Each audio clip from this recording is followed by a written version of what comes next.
मतलब इसके आगे जो है ना, ये ज़्यादातर ये किताब बस रीडिंग करने वाली है। कुछ चीज़ें हैं जो डिस्कस करने वाली हैं, लेकिन ज़्यादातर अब ये रीडिंग करने वाली किताब है, ठीक है। तो ये अब डेटा स्टो अब ये हार्ट हिल हिल के है बिल्कुल। तो एक टॉपिक कुछ होता है, दूसरा कुछ और होता है। ये ऐसे ही अब चलेगा। तो ये सबसे पहले डेटा स्टोरेज है, ठीक है। अब इसका डेटाबेस से कोई ख़ास ताल्लुक नहीं है डायरेक्ट, लेकिन बस इसको पढ़ लो कि स्टोरेज डिवाइसेस कौन कौन सी होती हैं। वो वॉलेटाइल हो सकती हैं, नॉन वॉलेटाइल हो सकती हैं। रैम की किस्में हो सकती हैं, S RAM, D RAM. S RAM तेज़ होती है, डी रैम स्लो होती है। कौन सी चीज़ कहाँ यूज़ होती है। डी रैम तुम्हारी एक्चुअल मेमोरी होती है कंप्यूटर की। रैम एक्चुअली जो होती है वो डी रैम से बनी होती है। एस रैम से तुम्हारी कैशे बनी होती है बेसिकली, और रजिस्टर्स बने होते हैं। तो ये हाई स्पीड रैम होती है, तो इससे तुम्हारी कैशे और वो रजिस्टर्स से बने होते हैं। डायनेमिक रैम टेक्नोलॉजी से तुम्हारी बेसिकली रैम मेन मेमोरी जो है वो बनी होती है। कैशे का बेसिक कॉन्सेप्ट के कैशे का कॉन्सेप्ट ये होता है कि सीपीयू जब रैम में से कुछ पढ़ के लाता है, तो वो उसको पढ़ के ज़ाया नहीं कर देता, वो उसको कैशे में रख देता है। कैशे का कॉन्सेप्ट ये होता है कि अगली दफ़ा जब सीपीयू को उस चीज़ की ज़रूरत पड़ेगी, तो बजाय इसके कि वो रैम में जाए और उठाए, वो अपनी हाई स्पीड मेमोरी से कैशे से उठा सकता है। तो उसको कैशे हिट कहते हैं, कि कैशे हिट लगी है अगर चीज़ वहाँ पे मिल गई है। और कैशे मिस कहते हैं अगर चीज़ ना मिले तो, ठीक है।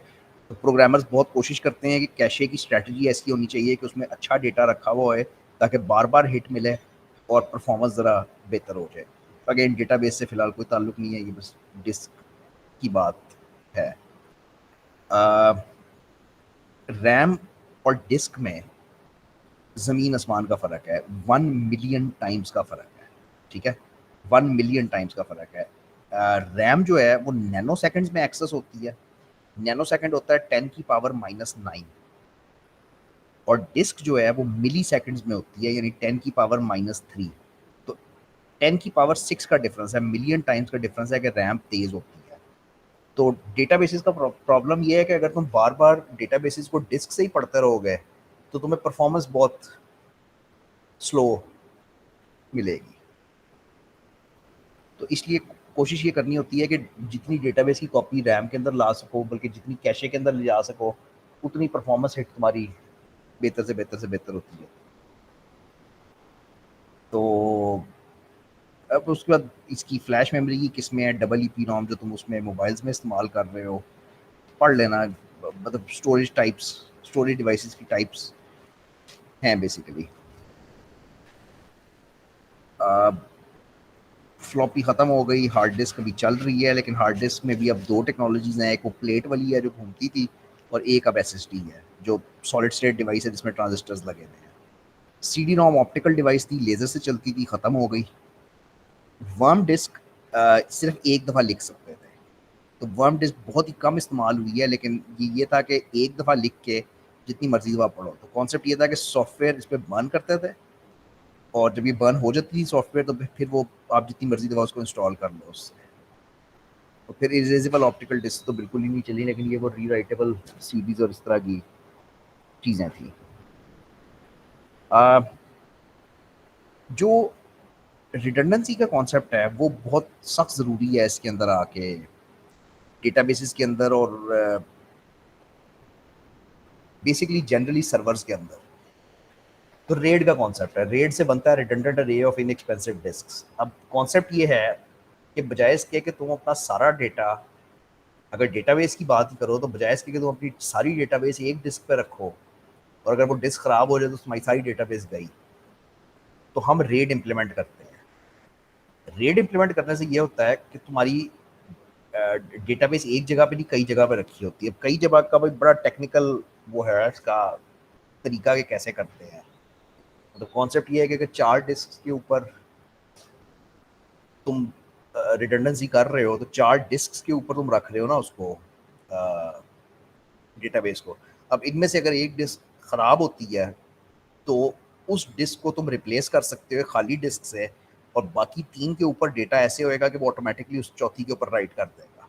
तो तुम्हारा डेटा लॉस कोई नहीं होएगा, अनलेस तुम्हारी पूरी चारों ही खराब हो जाए। अब रेड में मतलब रेड के अपने बहुत कॉन्सेप्ट्स हैं। जो सबसे ज़्यादा इस्तेमाल होता है वो ये स्ट्राइपिंग का है। स्ट्राइपिंग का मतलब ये है कि जब तुमने एक बाइट लिखनी है, एक बाइट में 8 बिटें होती हैं, तो बजाय इसके कि वो एक बाइट पूरी की पूरी एक जगह पे लिखो, तुम वो 8 डिस्कों पे लिखते हो। एक बिट एक पे, एक बिट एक पे, एक बिट एक पे, इस तरह। और फिर एक नॉमी डिस्क होती है जो चेक सम मेंटेन करती है। तो कॉन्सेप्ट ये है कि अगर एक डिस्क दरमियान में से खराब होती है, तो तुम्हारे पास बाकी 7 बिटें मौजूद हैं और चेक सम मौजूद है। उसकी मदद से तुम 8वीं कैलकुलेट कर सकते हो। तो स्ट्राइपिंग सबसे ज़्यादा इस्तेमाल होती है रेड के अंदर, इसको वो बनाने के लिए, रिडंडेंट बनाने के लिए, इसमें फॉल्ट टॉलरेंस पैदा करने के लिए। इसकी डिटेल ये है, ये सारी आपको याद करनी चाहिए। Red level 0 is not redundant. Red level 0 वो है जो तुम्हारे लैपटॉप में इस्तेमाल हो रहा है। कोई उसमें रेड लेवल है ही नहीं, मतलब एक डिस्क लगी हुई है, बस वो उड़ेगी और ख़त्म सारा कुछ। RAID level 1 provides redundancy by writing all data to 2 or more drives. Striping नहीं कर रही है, ये सारे का सारा डेटा उठा के कॉपी कर रही है। यानी तुम तुमने 3 डिस्क लगाई हुई है और तुम रिडंडेंसी है तुम्हारे पास, हर चीज़ जो लिखी जाती है वो तीनों डिस्क पे लिखी जाती है। तो अब अगर एक भी खराब होएगी तो वो बाकी 2 तुम्हारी मेंटेन हो जाती हैं। ये रेड लेवल 1 है, इनएफिशिएंट है, स्लो है, एक्सपेंसिव है। रेड लेवल 2 हेमिंग कोड को इस्तेमाल करता है। हेमिंग कोड थोड़ा सा वो कॉन्सेप्ट है स्ट्राइपिंग वाला कि आप एक से दूसरी चीज़ कैलकुलेट कर सकते हो, लेकिन सही जो जहाँ से शुरू होती है बात, वो रेड लेवल 3 है। वो ये है कि ये स्ट्राइप करता है डेटा एट बाइट लेवल। यानी तुम्हारे पास जो बिटें आ रही हैं वो तुम स्ट्राइप कर दोगे डिफरेंट डिस्क के ऊपर, तो हर डिस्क के ऊपर एक एक बिट लिखी जा रही है। अब जब एक डिस्क खराब होती है तो तुम वो सर्वर में से निकाल लेते हो, उसकी जगह नई डिस्क लगा लेते हो, और बाकी 8 डिस्कों की मदद से वो वाली डिस्क कैलकुलेट हो जाती है। भाई तुम्हारे पास 7 बिटें मौजूद हैं और तुम्हारे पास पैरिटी चेक मौजूद है, उसकी मदद से तुम 8वीं कैलकुलेट कर सकते हो। तो सर्वर्स को बंद नहीं ना कर सकते, मतलब उसको बंद तो नहीं कर सकते डिस्क, मतलब डिस्क चेंज कर, डिस्क खराब हो गई है तो उसको बंद तो नहीं कर सकते सर्वर को चेंज करने के लिए। तो वो रन टाइम पे आप डिस्क बाहर खींचते हो और रन टाइम पे नई डिस्क लगाते हो, और वो रेड की जो वो सॉफ्टवेयर है वो सारी उसको स्ट्राइप करके पूरा कंप्लीट कर देती है दोबारा। मतलब अगर फेसबुक के सर्वर की वो डिस्क खराब हो गई है तो वो सर्वर तो बंद ही ना करेंगे वो उसको वो करने के लिए। तो वो रेड इम्प्लीमेंटेड है सर्वर्स के ऊपर बेसिकली। रेड लेवल 4 भी यही है, मुझे इसमें फ़र्क नहीं पता, पढ़ लेते हैं। एट अच्छा, ये ब्लॉक लेवल पे करती है, फ़र्क सिर्फ ये है, वो बाइट लेवल पे करता है, ये ब्लॉक लेवल पे करती है।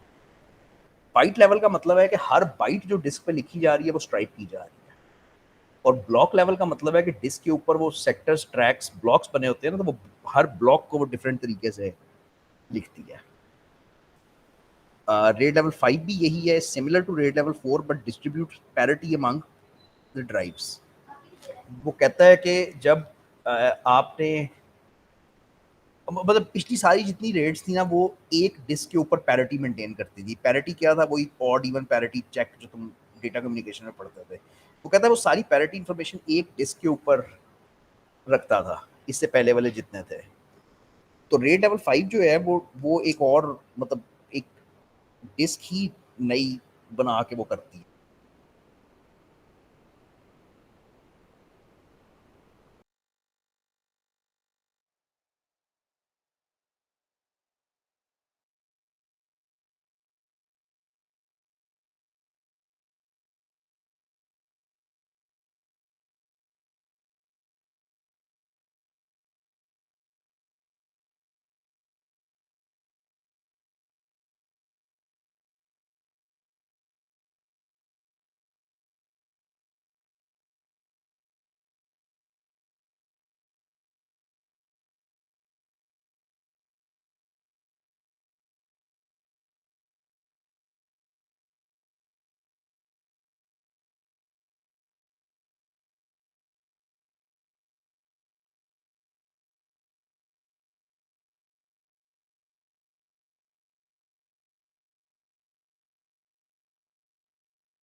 अच्छा भाई, मैं ये कह रहा था कि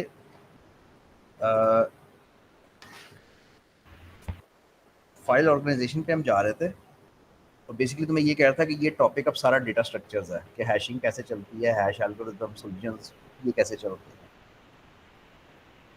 फाइल ऑर्गेनाइजेशन में ये है कि डेटाबेसेस जो तुम स्टोर करते हो एंड पे, वो तो डिस्क पे स्टोर होती हैं, वो फाइल्स की शक्ल में स्टोर होती हैं। तो वो फाइल्स किस तरीके से अरेंज हुई हुई हैं, ऑर्गेनाइज हुई हुई हैं, ये फाइल ऑर्गेनाइजेशन, ठीक है ना।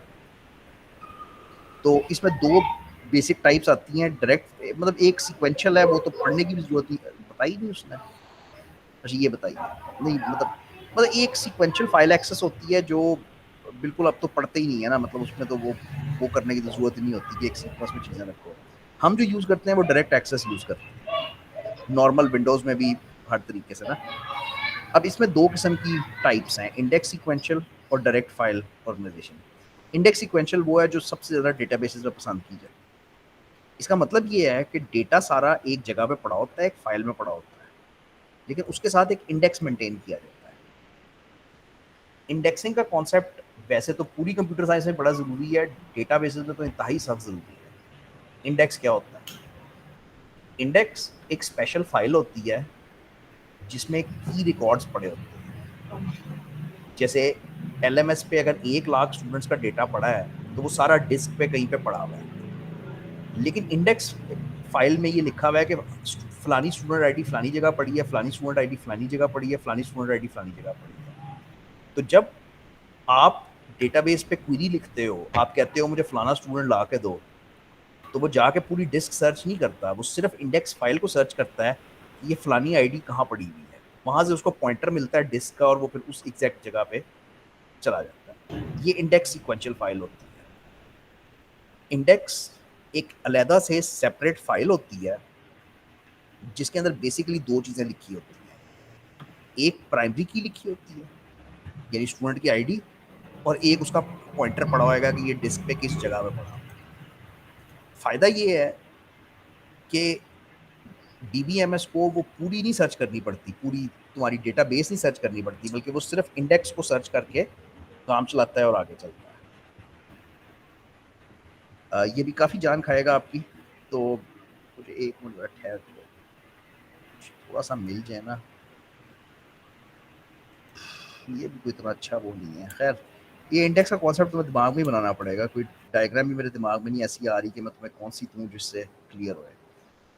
तो इंडेक्स स्टोरेज उस स्टोरेज को कहते हैं जिसमें एक सिंगल इंडेक्स मेंटेन होता है एक की फील्ड के ऊपर, प्राइमरी की के ऊपर, ठीक है। तुम्हारी टेबल है, उसमें 10 फील्ड्स हैं, student ID, student name, father name, GPA, degree, ये सब फील्ड्स हैं। अब प्राइमरी की के ऊपर ऑटोमेटिकली एक इंडेक्स बन जाता है, विच मीन्स एक अलग से फाइल बनी होगी जिसमें सिर्फ प्राइमरी कीज लिखी होगी, स्टूडेंट आईडीज लिखी होगी, और उसमें पॉइंटर लगा होगा कि ये वाली यहाँ पड़ी है, ये वाली यहाँ पड़ी है। ये एक सिंपल इंडेक्स फाइल का कॉन्सेप्ट है। अब इंडेक्स फाइल तुम जरूरी नहीं है कि प्राइमरी की पे ही बनाओ, मतलब ये डिफाइनिंग कीज में बात ये हो रही है कि एक एक इंडेक्स तो हर टेबल का होता ही होता है ना, वो प्राइमरी की होता है। इसके अलावा तुम जितने मर्जी इंडेक्स बनाओ। फॉर एग्जाम्पल, तुमने ये देखा थोड़ी देर बाद कि यार तुम स्टूडेंट को उससे नहीं सर्च करते, आईडी से नहीं सर्च करते। तुमने ये देखा है कि तुम्हारी सॉफ्टवेयर में लोग आके शनाख्ती कार्ड नंबर ज्यादा डालते हैं, तो तुम्हारा इंडेक्स बना हुआ है प्राइमरी की के ऊपर यानी स्टूडेंट आईडी के ऊपर। अब रिजल्ट क्या होएगा कि सर्चिंग जरा स्लो हो जाएगी। तो ये इंडेक्सिंग करते क्यों है? ताकि आप ठक करके जल्दी से अपने रिकॉर्ड तक पहुंचो। अब अगर लोग शनाख्ती कार्ड से सर्च करते हैं और तुम्हारे पास जो इंडेक्स मेंटेन है वो स्टूडेंट आईडी का इंडेक्स है, तो फिर इसमें तो कुछ जल्दी नहीं होएगी, अब तो उसको पूरी डेटाबेस ही सर्च करनी पड़ेगी ना। तो एक इंडेक्स फाइल तो लाजमी होती है, वो प्राइमरी की के ऊपर होती है, बल्कि ज्यादातर तुम उसको कंट्रोल भी नहीं कर सकते, वो तो खुद ब खुद बनती है। तो उसके अलावा तुम अ, वो कर सकते हो, जो एडिशनल इंडेक्सेस हैं वो तुम खुद क्रिएट कर सकते हो। अगर तुम्हें पता लग गया है कि एनआईसी के ऊपर सर्च ज्यादा हो रही है, तो तुम सीएनआईसी का एक इंडेक्स क्रिएट कर देते हो, एंड सो ऑन ना। तो अब इंडेक्सिंग में एक रोल है। इंडेक्सिंग का फायदा ये होता है कि सर्चिंग क्विक हो जाती है। आपको जो रिजल्ट्स, जो सर्च के रिजल्ट्स हैं, जो क्वेरी के रिजल्ट्स हैं, वो बड़ी तेज़ी से आपको मिल जाएंगे, क्योंकि वो मतलब पूरी डेटाबेस सर्च नहीं करता, एक छोटी सी फाइल सर्च कर रहा है। ये इसका फायदा है, सर्चिंग फास्ट हो जाती है। नुकसान इंडेक्सिंग का ये है कि जब तुम डेटा इंसर्ट करते हो या अपडेट करते हो या डिलीट करते हो, तो तुम्हारी पूरी टेबल का स्ट्रक्चर चेंज हो जाता है। यानी बंद पड़ा हुआ है।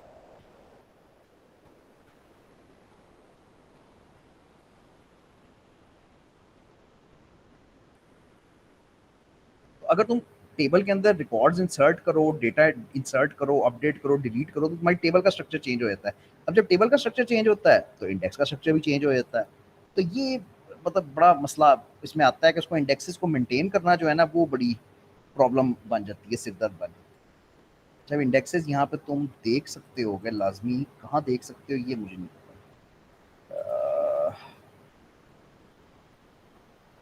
इंडेक्सेस हम कहाँ देखते हैं? ठहरो, इंडेक्स बना ही नहीं हुआ। मैंने खोली इसलिए है कि मुझे यकीन है कि आप देख सकते हो। तो हम री इंडेक्सिंग करनी पड़ती है, ये सारे बड़े नॉर्मल ऑपरेशंस हैं। तो है किधर लेकिन? अच्छा, कीज कहाँ आएंगी? ये इंडेक्सेस पड़े हैं। तो टेबल लेवल पे देख सकते हो कि हर टेबल का के कौन कौन से इंडेक्सेस है। तो मैं इसको खोलता हूँ, तो एक इंडेक्स, हालांकि मैंने नहीं बनाया इंडेक्स, ये खुद ब खुद बना हुआ है। ठीक है, प्रोफाइल का प्राइमरी की का इंडेक्स पी के। इसी तरह दूसरी टेबल खोलूंगा, तो मैंने तो कोई इंडेक्स नहीं बनाया, लेकिन वो प्राइमरी की का इंडेक्स खुद ब खुद बना होता है। ये ऑटोमेटिकली, इसको क्लस्टर्ड इंडेक्स कहते हैं। तो बाकी इंडेक्सेस तुम खुद क्रिएट कर सकते हो। अगर तुम बनाना चाहते हो, क्रिएट इंडेक्स की क्वेरी होती है, उससे तुम इंडेक्स बना सकते हो। तो ओवरफ्लो एरर क्या है?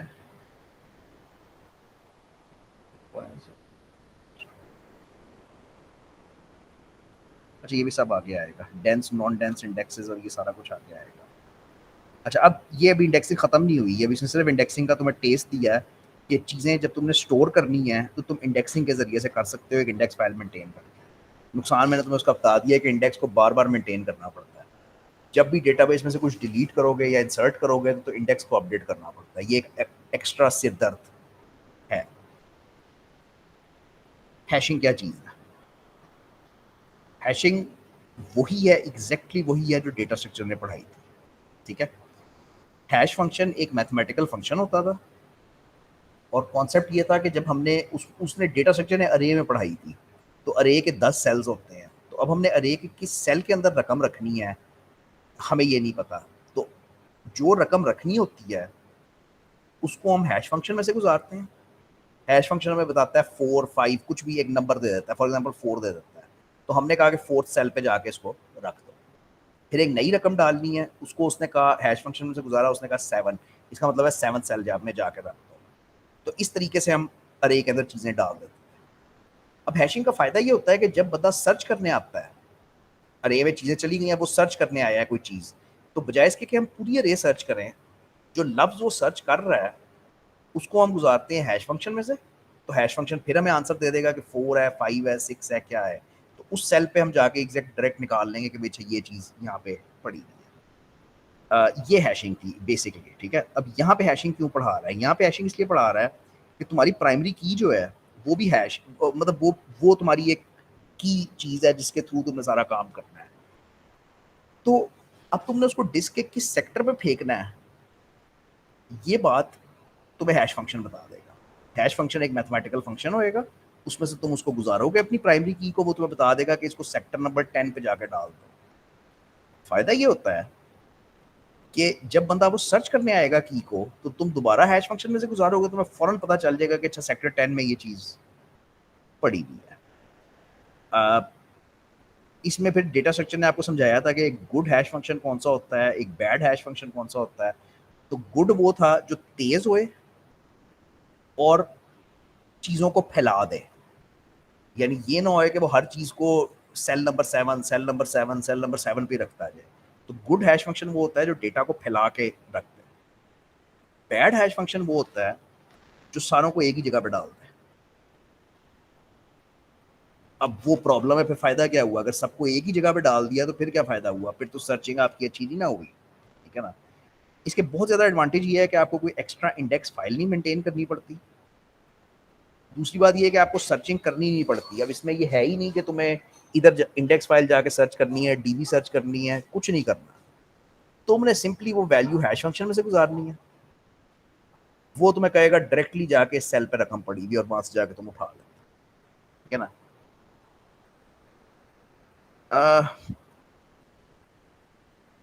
अब होने थे कोलिजन्स।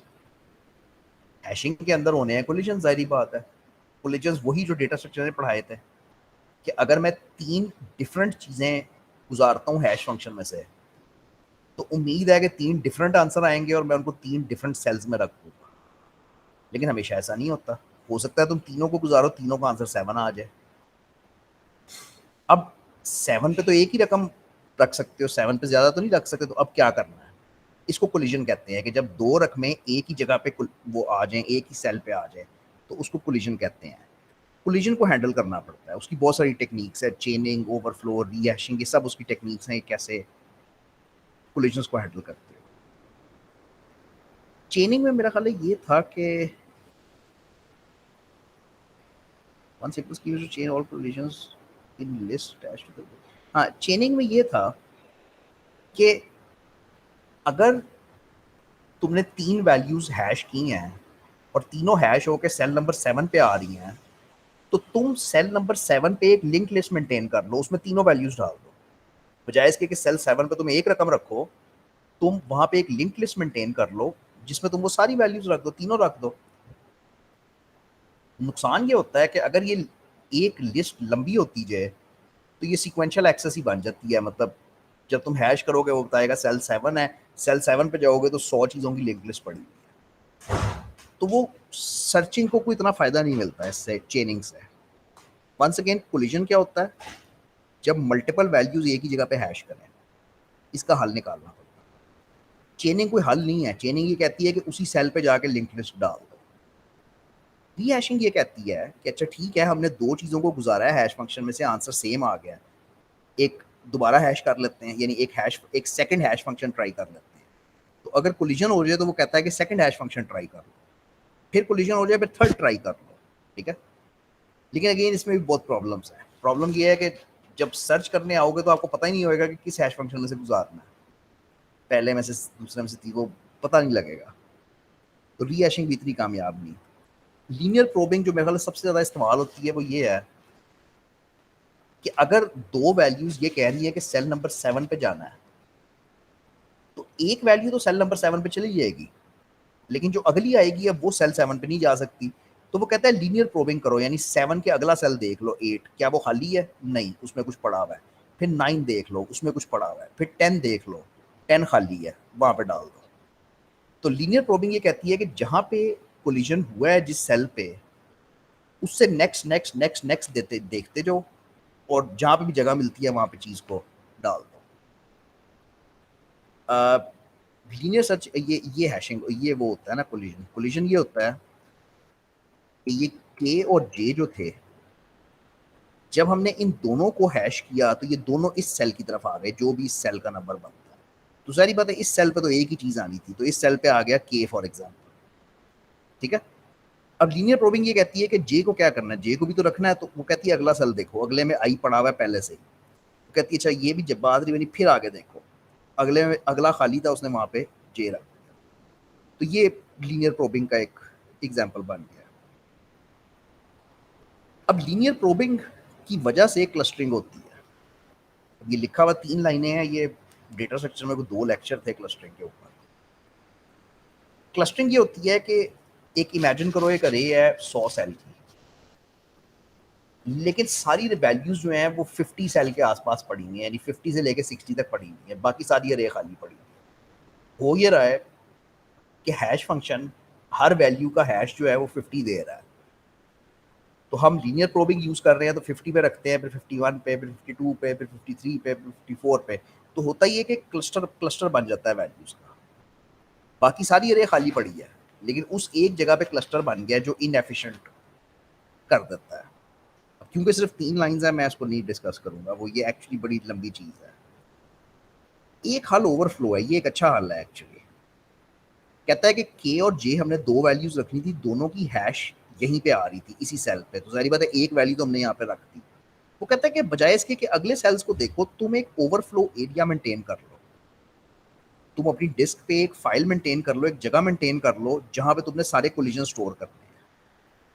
अच्छा, इसका फायदा ये होता है कि अब जे बड़े आराम से जो है वो ओवरफ्लो एरिया में चला जाएगा। फायदा ये होता है कि जब तुम सर्च करने आते हो तो तुम के को हैश करोगे, वो इधर हैश होएगा, वहां पे तुम्हें फौरन मिल जाएगा। अब तुम जे को हैश करोगे, फौरन इधर आओगे, लेकिन जे तुम्हें यहाँ पे नहीं मिलेगा, तो तुम्हारी सॉफ्टवेयर समझ जाएगी कि यहाँ पे कोलिजन था, फौरन ओवरफ्लो एरिया में आएगी और वहां से लीनियरली सर्च करना शुरू कर देगा। तो ओवरफ्लो एरिया इज गुड, मतलब उसका फायदा है, मतलब बाकी टेक्निक से जरा ज्यादा फायदा है। तो कोलिजन हैंडलिंग ये थी जो हम करके आए हैं। ये हेडिंग अब क्यों आ रही है, पता नहीं क्यों आ रही है। यही तो हम करके आए हैं, अभी कोलिजन को ही हमने हैंडल किया है। ये सारी समरी आ गई कि रिहैशिंग का फायदा क्या है, ओवरफ्लो का फायदा क्या है। सो तो बस यहाँ पे रुक जाओ। अब इंडेक्सेस स्टार्ट होंगे डिटेल में। इंडेक्स जो उसने तुम्हें सिर्फ अभी अभी उसने तुम्हें सिर्फ थोड़ा सा टेस्ट दिया है कि इंडेक्स ये होता है और हैशिंग ये होती है। अब दोनों के अपने अपने फायदे, अपने अपने नुकसान हैं, लेकिन जो एक्चुअली डेटाबेस में यूज हो रहा है वो इंडेक्सिंग यूज हो रही है। तो इंडेक्सिंग बहुत डिटेल में अगले 3-4 लेक्चर में पढ़ाता है। तो ठीक है, बस कल यहीं से आगे कंटिन्यू करेंगे। ठीक है भाई, चलो कल मिलते हैं।